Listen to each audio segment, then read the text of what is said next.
critical, because the longer you leave it, the more prone you become to the depression and anxiety we're talking about. But what are some of the things that you do right from the get-go when somebody's, officially thrown in the towel and said, I'm moving on from this? What do you do to get them on that right footing?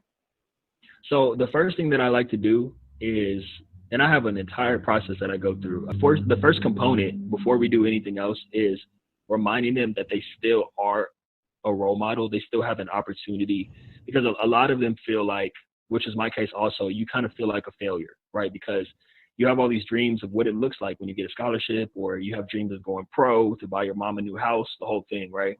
Right. And because we don't have the vehicle of sports to do that anymore, it can be very confusing.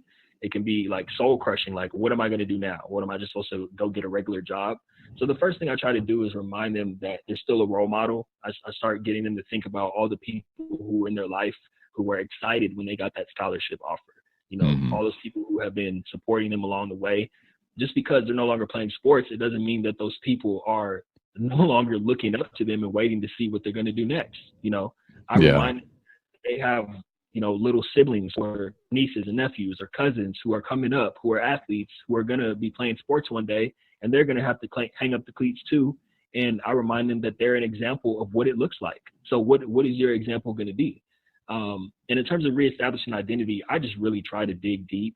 I'm more than happy to help someone get a job so that they can pay their bills. I understand that, but I'm a big picture guy. So I'm helping them think about, what is their new legacy going to be?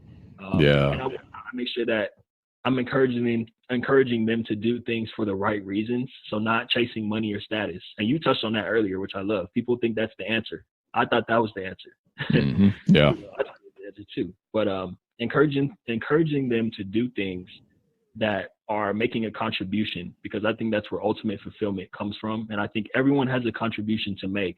And once you can lock in on what your contribution looks like, then there's no stopping you, especially if it's something you enjoy doing.